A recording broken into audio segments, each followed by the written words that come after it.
They had needed for this inmate to be alive one more day so they could use their body to terrorizing people. Even that, the last chance for these humans to express what they want, they deny that by breaking their teeth and putting a huge rock in their mouth.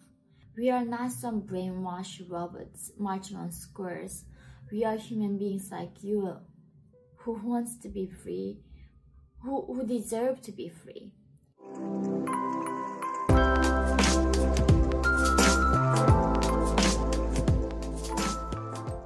Hi guys, welcome to my channel.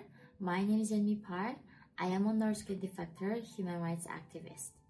So today in this video, for the first time, I am going to reveal what does North Korean regime feeds their inmates right before execution. Right, every country has that kind of grace period when they before kill a person. And I specifically got interested in this topic today is because North Korea's public execution rate went gone up in the roof after Kim JongUn into power.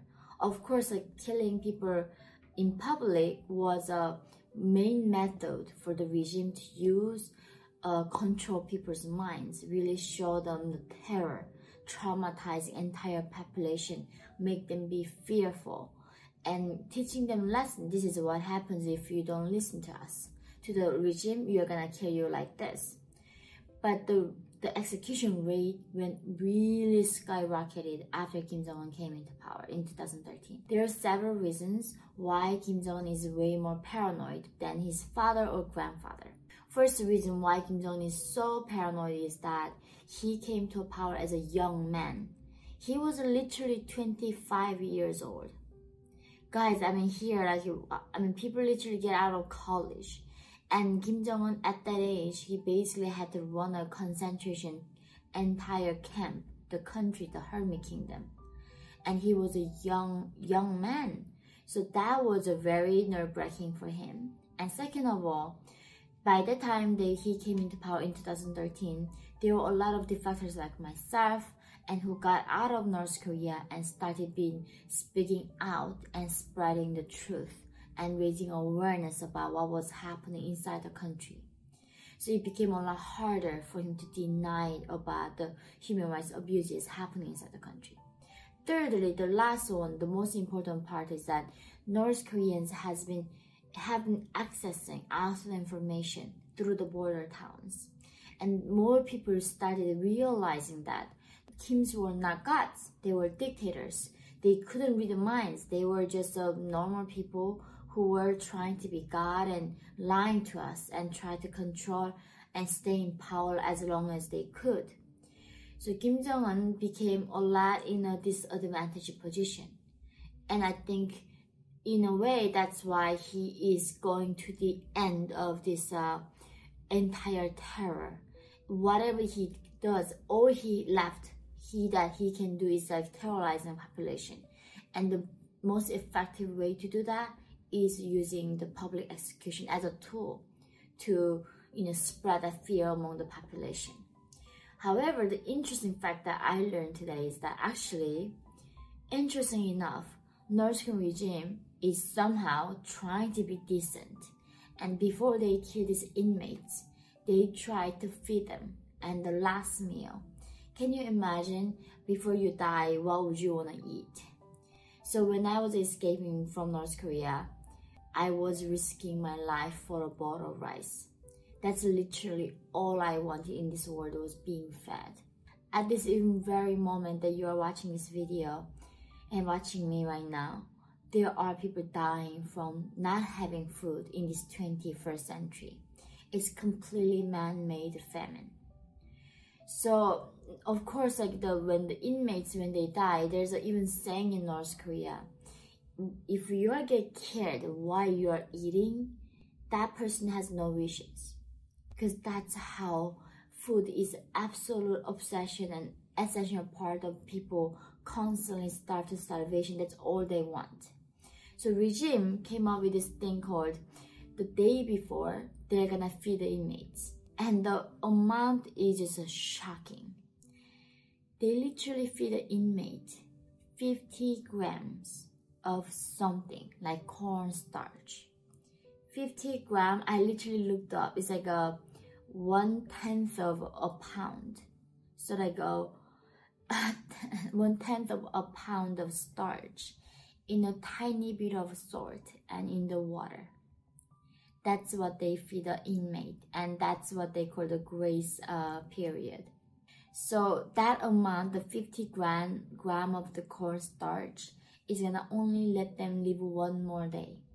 So they are not actually, what I realized is not they were giving this food for the inmate's sake.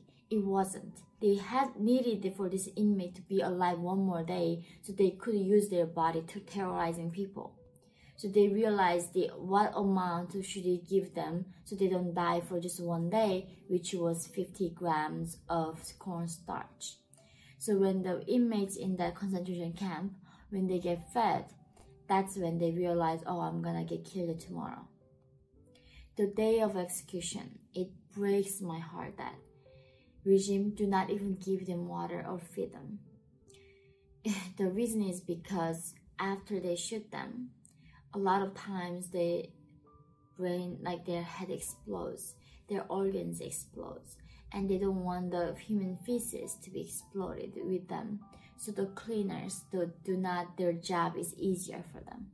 These are human beings that we are talking about. These criminals, what they call criminals being executed, they were executed because their great-grandfather did something wrong, like something called guilt by association, that 3 generations of people get executed for one person's crime. That's what it literally takes for you to get killed in that country. So Kim Il-sung, the first Kim, was complaining these humans, he said that are even less valuable than mere chickens on the street, that they don't even need deserve bullets, so just hang them and stone them. So when the regime do not want even using a bullet on us because we don't even somehow deserve the bullet, so they gonna just hang us. This is this country operating with this kind of value where there's zero respect for human rights. That is North Korean regime. That is the country that we are talking about. It makes zero sense that international community right now, all these social justice warriors, all these people talking about righteousness and all these wonderful things, do not talk about North Korea. How are we allowing this? So another thing that they do before they execute the inmates is that, of course, the first thing is they don't feed them on the day when they kill them.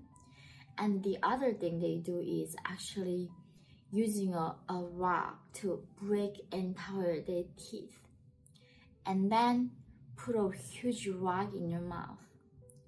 So when they get killed at the last moment, people might say, dictator, that's a dictator, or freedom to my people. They might say something like that last minute, right? So even that, the last chance for these humans to express what they want, they deny that by breaking their teeth and putting a huge rock in their mouth. So nobody in North Korea, before they die, they couldn't say anything. And they literally break entire joints and bones, so they cannot rebel. So they cannot do anything physically rebelling to the regime. And while you're completely, almost all you're left is a breath in your body, that's when they kill them. And show us that this is what happens. They demand 100% obedience from North Korean people for the authority. Otherwise, that's how you get killed. Kim Jong-un kills more people every single day, including even elites. He's killing them. Average people, he kills them. The reason why he's killing people is not even clear. He just kills them because his temperament is not good. We are his toys. We are like a little mere ants for them. We are like cockroaches for him. And I really hope that you help me to raise awareness and spreading this truth. Please hit that like button so YouTube can recommend this video to other people. Please share this video with anyone that you know, so the world learns about what is happening to North Korean people. We are not some brainwashed robots marching on squares. We are human beings like you, who wants to be free, who deserve to be free, who deserve to have rights. So thank you guys always for coming back to see me and hearing more about what is happening to my people and helping me to free my country. I love you guys, and I look forward to seeing you all next time.